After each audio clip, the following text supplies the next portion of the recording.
ಸ್ನೇಹಿತರೆ, ನಾನು ನಿಮ್ಮ ಜನಸ್ನೇಹಿ ಟ್ರಸ್ಟ್ ಉಚಿತ ಅನಾಥ ಶವಾಳ ಮುಕ್ತಿ ಹಾಗೂ ಅಕ್ಷಯ ಜೋಳಿಗೆ ನಮ್ಮ ಮಾಜಿ ಕಾರ್ಪೊರೇಟರ್ ಆದಂಥ ನಮ್ಮ ಸುನೀಲ್ ಸರ್ನ ಇವತ್ತು ಮೈಸೂರಲ್ಲಿ ಭೇಟಿಯಾಗಿ ಬಂದಿದ್ವಿ.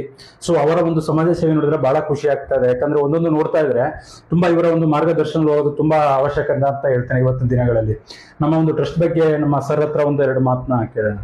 ನಮಸ್ಕಾರ, ಸುನೀಲ್ ಅಂತ. ನಾನು ನಮ್ಮ ಶಿವು ಅವರು ಈಗ ನಾನು ಅವರು ಇನ್ಸ್ಟಾಗ್ರಾಮ್ ಫೇಸ್ಬುಕ್ಕಲ್ಲಿ ನೋಡ್ತಾ ಇದ್ದೀನಿ. ಇವತ್ತು ಅವ್ರನ್ನ ಮೂಕತಃ ಭೇಟಿ ಆಗೋ ಅವಕಾಶ ಸಿಕ್ತು. ತುಂಬ ಖುಷಿ ಆಯಿತು. ಇವರು ಮಾಡ್ತಕ್ಕಂಥ ಸೇವೆನ ನೋಡಿದ್ರೆ ಯಾರು ಈ ಸಾಮಾನ್ಯರಲ್ಲಿ ಅಸಾಮಾನ್ಯರು ಇವರು ಶಿವರು. ಅವರು ಈ ಶವಗಳ ಅನಾಥವಾಗಿ ಬಿದ್ದಿದ್ದ ಶವಗಳನ್ನ ನಾವು ಮುಟ್ಟಕ್ಕೆ ಇರ್ತೀವಿ, ನೋಡಕ್ಕೆ ಇರ್ತೀವಿ ನಾವು. ಈಗ ಅಂಥ ಶವಗಳನ್ನ ಇವರೇ ತಮ್ಮ ಸ್ವಂತ ಖರ್ಚಲ್ಲಿ ಅವನ್ನ ತಗೊಂಡೋಗಿ ಅವಕ್ಕೆ ಮುಕ್ತಿ ಮಾಡುವಂಥ ಕೆಲಸ ಮಾಡೋ ನಿಜಲ್ಲೂ ಭಗವಂತನ ಸೇವೆ ಸರ್ ಮಾಡ್ತಾರೆ. ಆಕ್ಚುಲಿ ಹೇಳ್ಬೇಕು, ಅದ್ರ ಜೊತೆಗೆ ಇವ್ರು ಇನ್ನೊಂದು ಇವರು ಜೋಳಿಗೆ, ಅಕ್ಷಯ ಜೋಳಿಗೆ ಅಂತ ಅದನ್ನೂ ಸಹಿತ ಮಾಡ್ತಾರೆ. ಯಾಕಂದ್ರೆ ಈಗ ಊಟ ಇಲ್ದಿರೋಂಗೆ ಊಟ ತಗೊಂಡೋಗಿ ಕೊಡೋದಿದೆ ನೋಡಿ.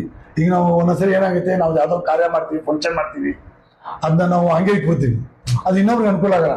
ಇವ್ರು ಅಂಥವ್ರನ್ನ ಗುರುತಿಸಿ ಅವ್ರ ಹತ್ರ ಹೋಗಿ ಅದು ತಗೊಂಡು ಮತ್ತೆ ಅವ್ರ ಸ್ವಂತ ದುಡ್ಡಲ್ಲೂ ಕೆಲಸ ಮಾಡ್ತಿದ್ದೆ ನೋಡಿ. ನಿಜವಾಗ್ಲೂ ಭಗವಂತನ ಸೇವೆ ಮಾಡ್ತಾರೆ. ಶಿವರೇ ತುಂಬಾ ಅಭಿನಂದನೆಗಳು. ಬಹಳ ಸಂತೋಷ ಆಯ್ತು ನೀವು ನೋಡಿ. ಭಗವಂತ ನಿಮ್ಗೆ ಇನ್ನೂ ಆಯುಸ್ ಆರೋಗ್ಯ ಕೊಡ್ಲಿ. ಮತ್ತೆ ನಿಮ್ಗೆ ಎಲ್ಲದಕ್ಕಿಂತ ಮುಖ್ಯವಾಗಿ ಆದಾಯದ ಮೂಲ ಬರಬೇಕು ನಿಮ್ಗೆ. ಯಾಕಂದ್ರೆ ಇದು ಖರ್ಚು ಮಾಡುವಂಥದ್ದು, ಇನ್ವೆಸ್ಟ್ ಮಾಡುವಂಥದ್ದು ಇದೆಯಲ್ಲ, ಅದಕ್ಕೆ ಭಗವಂತ ನಿಮ್ಗೆ ದಾರಿ ಮಾಡ್ಕೊಳ್ಳಿ ಅಂತ ಆಶಿಸ್ತೀನಿ. ಒಳ್ಳೇದಾಗ್ಲಿ. ಇನ್ನೂ ಹೆಚ್ಚು ಹೆಚ್ಚು ಸೇವೆ ಮಾಡಿ ಇಂಥವ್ರಿಗೆ ನಾವು ಎಂಕರೇಜ್ ಮಾಡಬೇಕು. ಈ ದಯಮಾಡಿ ನಾನು ಸಾರ್ವಜನಿಕರು ಕೇಳ್ಕೊಳ್ಳೋದೇ ಅಂದ್ರೆ, ತುಂಬಾ ಜನ ನಮ್ಮನ್ನ ಗೌರವಿಸ್ತಾರೆ, ಪ್ರೀತಿಸ್ತಾರೆ, ಒಳ್ಳೆ ಕೆಲಸ ಮಾಡ್ತಿದ್ದು ಬೆಂಟ್ ಇರ್ತಾ ಇದಾರೆ. ಇವ್ರಿಗೆ ಹಣಕಾಸಿನ ಗುಣನೂ ಅವಶ್ಯಕತೆ ಇದೆ ಅಂತ ನಾನು ಅನ್ಕೋತೀನಿ. ಅದಕ್ಕೂ ನಿಮ್ ತಾಯಿ ಚಾಮುಂಡೇಶ್ವರಿ ನಿಮ್ಗೆ ಒಳ್ಳೆ ಸಂದರ್ಭ ಬರುತ್ತೆ.